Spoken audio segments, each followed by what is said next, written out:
Hello my dear students. हम लोगों ने पिछले वीडियो में सेट्स के बारे में थोड़ा सा पढ़ा था और आज हम लोग जो है कुछ नया करने जा रहे हैं, यानी सबसेट पढ़ने जा रहे हैं। और इससे पहले हम लोग सेट्स की definition and type of sets पढ़ चुके हैं। ओके बच्चों, एक छोटा सा रिकैप, उसके बाद हम लोग सबसेट को पढ़ेंगे।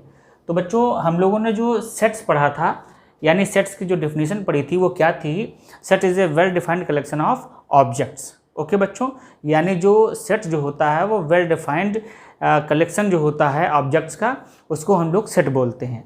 और हमने नोटेशन बताया था कि सेट को जो हम लोग डिनोट करते हैं वो कैपिटल लेटर से डिनोट करते हैं, एंड उसके एलिमेंट्स को जो है वो स्मॉल लेटर से रिप्रेजेंट करते हैं, डिनोट करते हैं। ओके बच्चों, तो जो कैपिटल लेटर है वो कोई भी ले सकते हैं, A to Z में कोई भी ले सकते हैं, एंड स्मॉल लेटर जो एलिमेंट्स के लिए हमें चाहिए वो कोई भी हम लोग ले सकते हैं। रिप्रेजेंटेशन ऑफ सेट, तो रिप्रेजेंटेशन ऑफ सेट में हम लोग क्या करते थे कि हम दो तरीके से रिप्रेजेंट करते थे, टेबुलर फॉर्म और roster form and set builder form. तो टेबुलर फॉर्म में हम लोग जो सेट के एलिमेंट्स थे उनको कॉमा से सेपरेट करके करली ब्रेसेस में लिखते थे, एंड सेट बिल्डर फॉर्म में जो एलिमेंट्स थे उनको हम करेक्टराइज करते थे बाय ये मेथड, एक मेथड से उसको हम करेक्टराइज करते थे। ओके बच्चों, उसके बाद हम लोगों ने टाइप ऑफ सेट्स पढ़ा था। टाइप ऑफ सेट्स में हम लोगों ने क्या क्या पढ़ा था? एम्प्टी सेट, ऐसा सेट जिसमें कोई भी एलिमेंट ना हो, इसको फाई से रिप्रेजेंट करते थे। फाइनाइट और इनफाइनाइट सेट। फाइनाइट सेट क्या होता था कि जिसका कार्डिनल नंबर फाइनाइट है वो फाइनाइट सेट है, और जिसका कार्डिनल नंबर फाइनाइट नहीं है वो इनफाइनाइट सेट है। अगला था इक्वल सेट, जो थर्ड सेट हम लोग पढ़ते थे वो इक्वल सेट। तो इक्वल सेट क्या था? तो अगर दो सेट्स की हम लोग बात करें वो आपस में इक्वल हैं तो उसके लिए क्या होना चाहिए? कार्डिनल नंबर सेम होना चाहिए, एंड क्रॉसपॉन्डिंग जो एलिमेंट्स हैं वो सेट ए के एलिमेंट्स सेट बी में होने चाहिए, सेट बी के एलिमेंट्स सेट ए में होने चाहिए।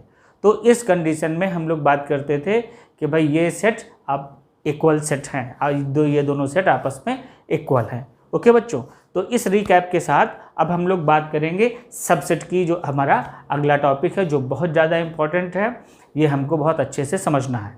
तो आइए बच्चों, हम लोग सबसेट स्टार्ट करते हैं। Okay, subset. तो बच्चों, सबसेट स्टार्ट करने से पहले हम लोग एक एग्जाम्पल लेते हैं और उस एग्जाम्पल के थ्रू ये बात देखते हैं कि भाई सबसेट कैसे डिफाइन हो रहा है। तो चलिए बच्चों, एग्जाम्पल देखते हैं। और ये एग्जाम्पल है, ये एक ऐसा सेट है जिसमें हमने एज्यूम किया है कि आपके 11th क्लास के सारे स्टूडेंट्स हैं उनका सेट, यानी students of class 11 in your school.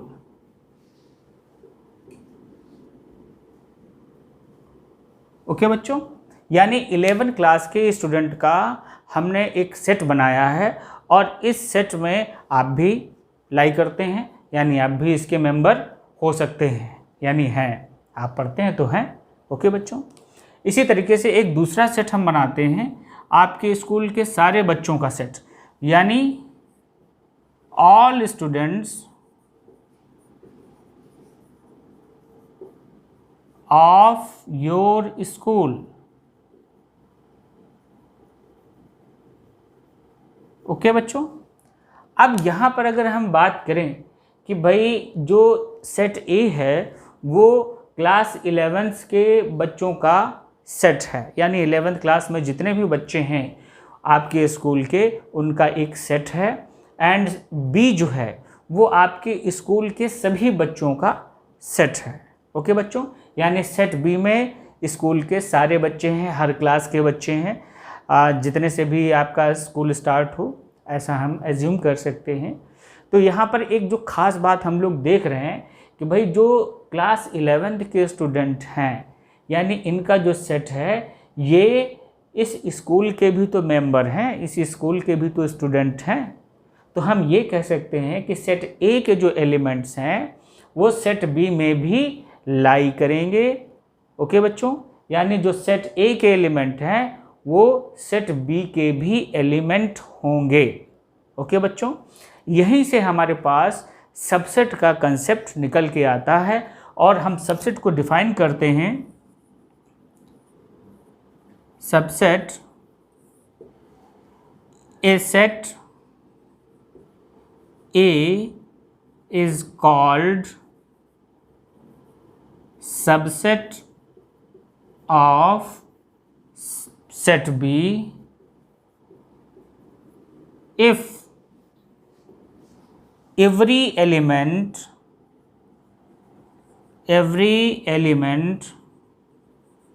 of set A in set B। Okay बच्चों, यानी सेट A के सारे एलिमेंट सेट B में हैं, तो हम कहेंगे कि सेट A जो है B का सबसेट है। ओके बच्चों, यहाँ पर इसका नोटेशन जो हम लोग लिखते हैं, नोटेशन ऑफ सबसेट,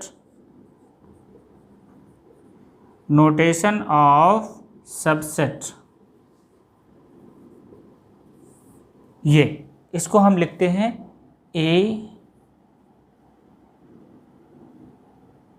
ये इस तरीके से सिंबल बनाते हैं B। ओके बच्चों, इसको रीड करते हैं A सबसेट B। यहाँ पर कंडीशन क्या होती है कि जैसे हमने यहाँ पर बात करी A सबसेट B, तो A सबसेट B है तो इसके आगे कंडीशन भी हम लोग लिख लेते हैं, if small a belongs to set A, then small a belongs to set B। Okay, according to convenience, convenience के अनुसार हम लोग जो है इसका जो नोटेशन है उसको हम ऐसे भी लिख सकते हैं, A subset B if A belongs to A implies that A belongs to B। Okay, ये हमारा सबसेट का नोटेशन है जो सबसे ज़्यादा इम्पॉर्टेंट है, जिसको हम लोग यूज़ करते हैं। ओके बच्चों, ये नोटेशन हमारा यूज़ होता है। अब यहाँ पर हम लोग बात करेंगे कि भाई अगर कोई एग्ज़ाम्पल हम लेना चाहें, यहाँ पर अगर एग्ज़ाम्पल के थ्रू हम बात समझते हैं तो हम लोग क्या करेंगे, कैसे एग्ज़ाम्पल लेंगे। ओके, आइए देखते हैं। मान लेते हैं एक सेट A है और इसके एलिमेंट, सेट A के एलिमेंट्स जो हैं वो हमारे x such that x belongs to natural number and x less than or equal to 5। Okay बच्चों, ठीक है।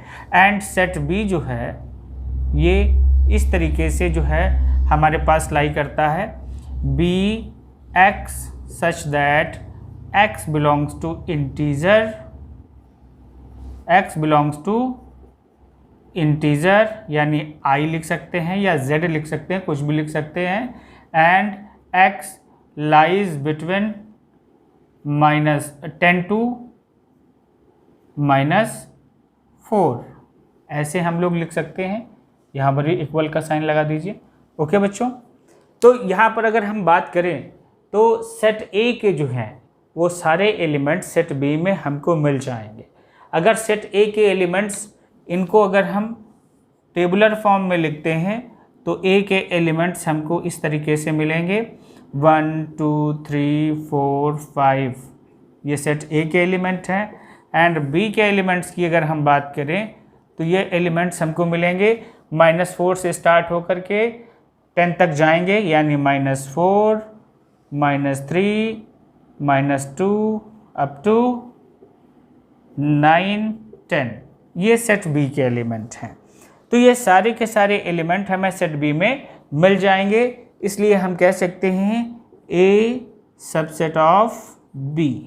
ओके बच्चों, यहाँ से ये चीज़ हम समझ सकते हैं, ठीक है।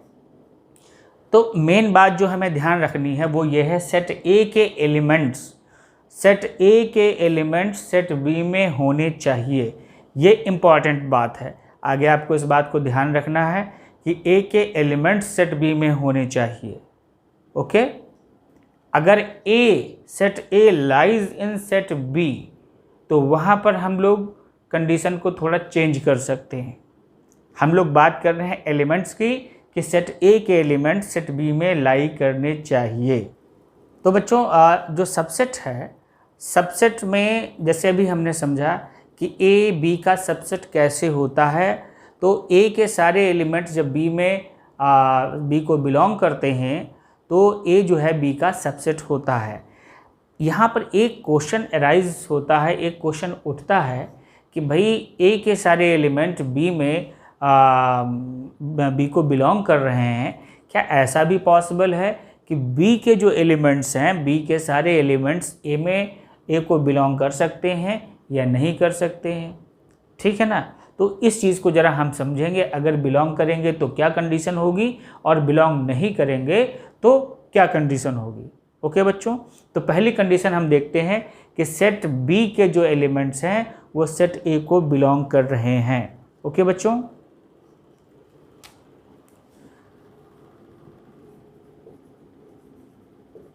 Condition 1, A subset of B. Okay बच्चों, ये हमारे पास कंडीशन है, यानी if every A of set A belongs to set B, यानी if A belongs to A implies that A belongs to B। Okay, अब यहाँ पर हम ये कह रहे हैं कि भाई all elements of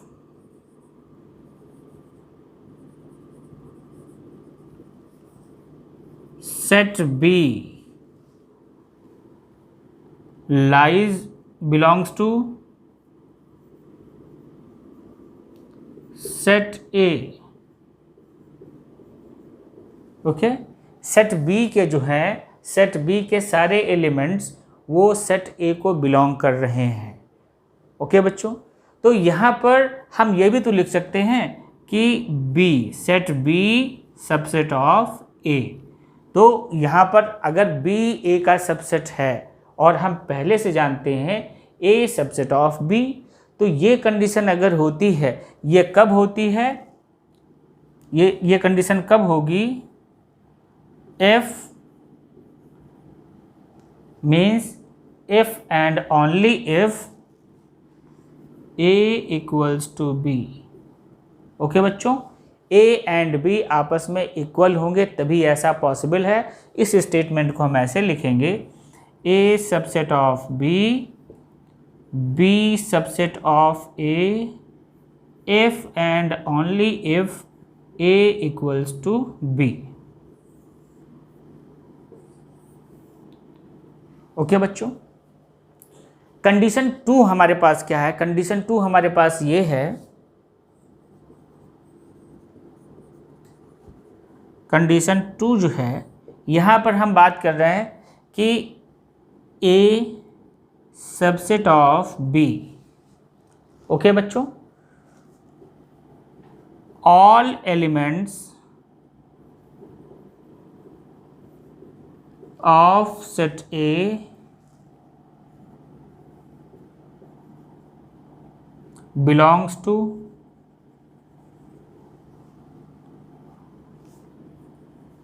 set B, but every element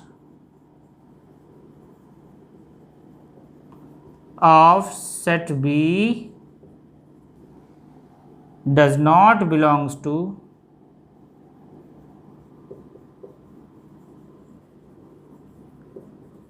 set A। Okay, set ए के जो हैं सारे एलिमेंट सेट बी को बिलोंग कर रहे हैं, बट सेट बी के सारे बी के जो सारे एलिमेंट्स हैं वो सेट ए को बिलोंग नहीं करते हैं।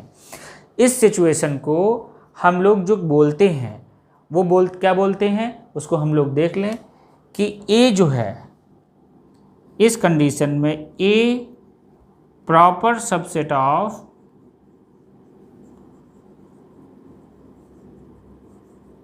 Set B. ओके, जो ए है वो proper subset of set A हो जाएगा एंड बी जो हो जाएगा सुपरसेट ऑफ ए। ओके बच्चों, दो बातें हमारे पास हो गई। क्या? ए जो है वो proper subset of B and B proper subset of A. तो यहाँ पर कंडीशन 2 में दो बातें हम लोगों ने देख ली और सबसेट की दो कंडीशन देख ली। बट एक जो सबसे इम्पॉर्टेंट बात हमारे पास जिसको हमें आगे पढ़ना है वो हमारी इस कंडीशन में आती है, जिसको हम एक्स्ट्रा नोट में हम लोग इस बात को समझेंगे। वो क्या चीज़ है कि भाई अगर ए बी का सबसेट है, बी ए का सबसेट है, ध्यान दीजिएगा बच्चों, ये बहुत इंपॉर्टेंट बात हम लोग करने जा रहे हैं। इसको यहीं पर हम लोग देख लेंगे एडिशनल में, और वो ये है कि अगर ए बी का सबसेट है, बी ए का सबसेट है, यानी ए इक्वल्स टू बी, और बाय बोथ कंडीशंस हम ये कह रहे हैं कि ए बी का है, बी ए का है, यानी सेट ए खुद का सबसेट पॉसिबल है, यानी set A subset of set A. Okay बच्चों, यहाँ पर नोट में हम लिख सकते हैं by this condition A subset of B, B subset of A, any set is subset of itself. Okay बच्चों, तो यहाँ पर हम लोग क्या लिख सकते हैं? A subset of A. Okay, A subset of A ये हम लिख सकते हैं और इसकी वैल्यू ए के इक्वल ही हमको मिलनी चाहिए। और यहीं से हमारा एक जो मेन कंसेप्ट है कि फाई जो कि एम्प्टी सेट होता है जिसमें कोई एलिमेंट नहीं होता है, ये एवरी सेट का सबसेट होता है। फाई जो है वो एवरी सेट का सबसेट होता है। ओके बच्चों, इस बात को बहुत अच्छे से आपको ध्यान में रखना है। ठीक है, तो ये दो बातें हमारे पास आ गई कि एक सेट जो है वो खुद का सबसेट हो सकता है, यानी set A is subset of itself and phi is subset of every set. Okay बच्चों, ये दो चीज़ें हो गई। एक इम्पॉर्टेंट बात और है कि किसी सेट का एलिमेंट वो खुद का सबसेट नहीं हो सकता है। ये बिल्कुल बहुत इम्पॉर्टेंट बात है, क्योंकि इसके ये जो है न्यूमेरिकल्स में भी हमको फेस करना पड़ता है इस टाइप के क्वेश्चंस। मैं यहाँ पर नोट किए दे रहा हूँ, आप लोग देख सकते हैं कि क्या चीज़ है वो।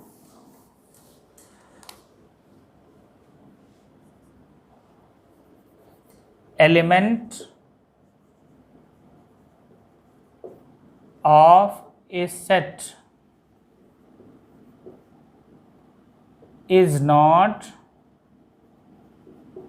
subset of itself।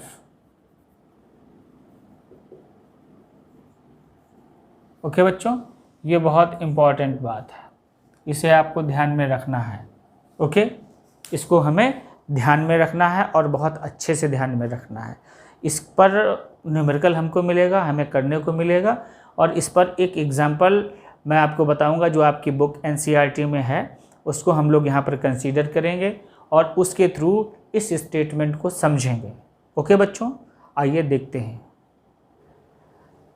बच्चों, ये हमारा क्वेश्चन है, let A B and C be 3 sets if A belongs to set B, set A belongs to set B, set B subset of C,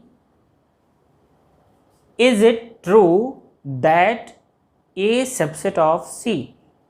okay बच्चों, क्वेश्चन ध्यान से देखिए और इसको हम लोग कैसे सॉल्व करेंगे, एक ये खुद में हम एग्जांपल दे करके समझ सकते हैं ये कैसे पॉसिबल है। ओके बच्चों, तो फर्स्ट कंडीशन क्या है?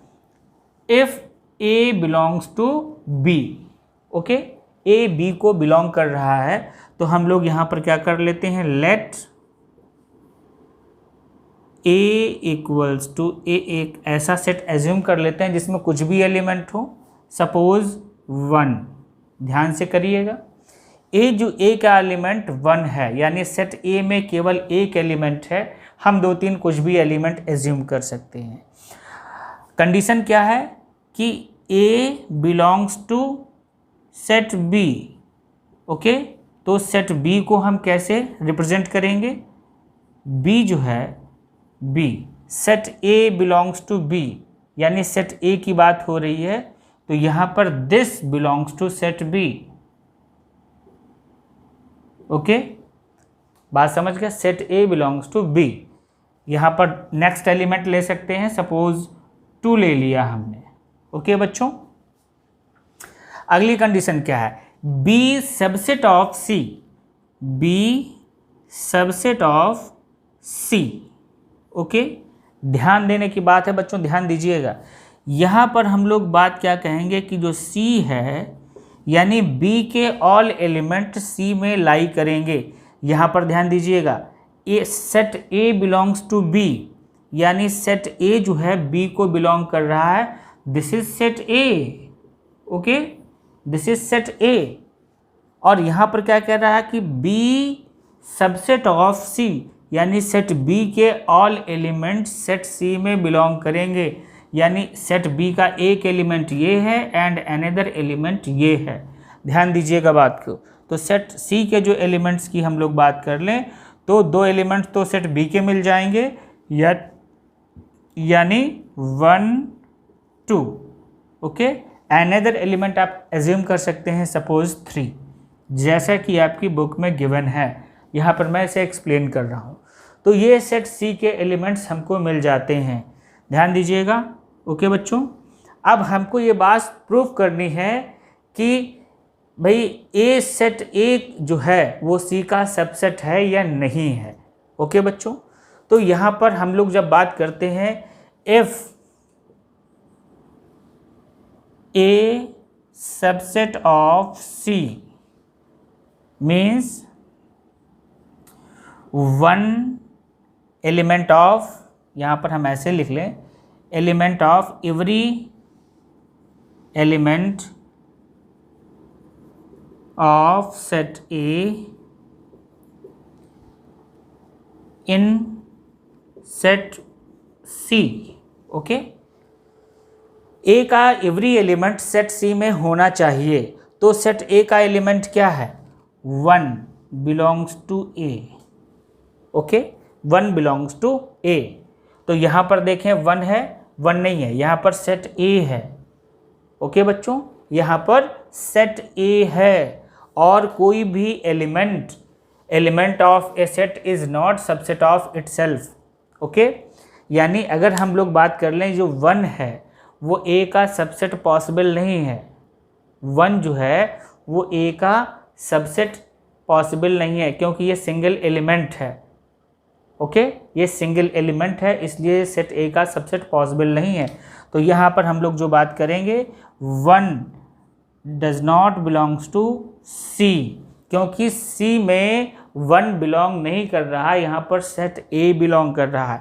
बहुत ध्यान से समझिएगा कि this is set A। Okay, this is set A, not element A। This is set A, not element A।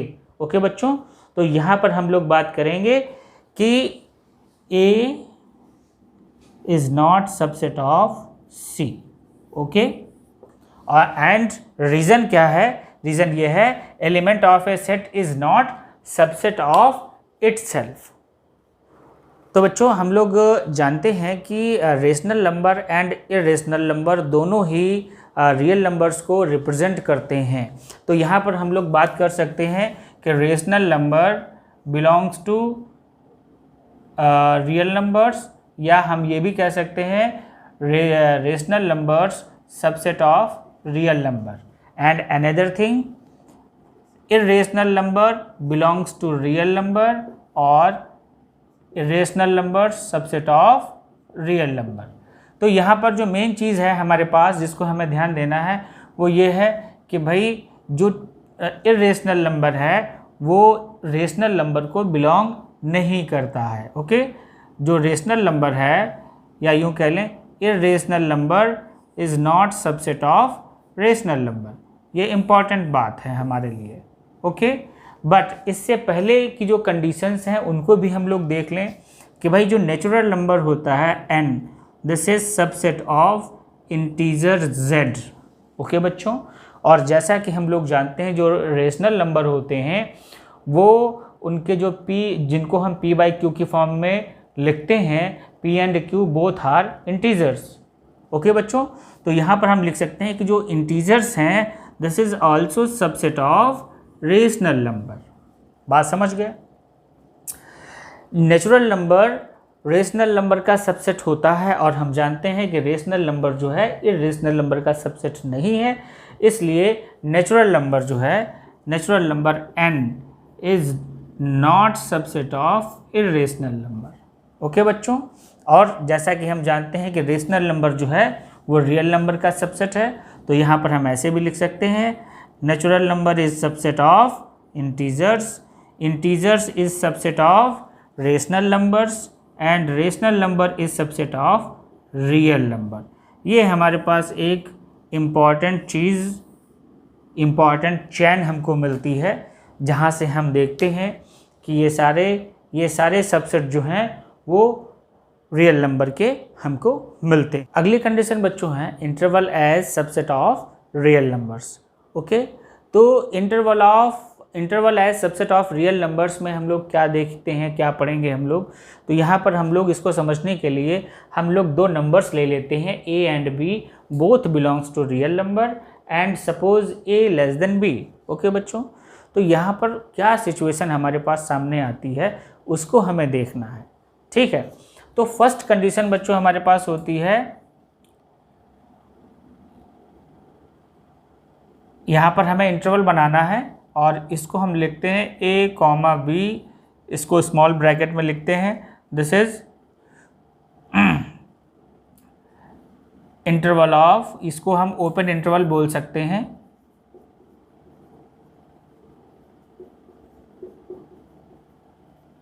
इसको ओपन इंटरवल बोलते हैं और इसका मतलब क्या होता है ये हमें समझना है।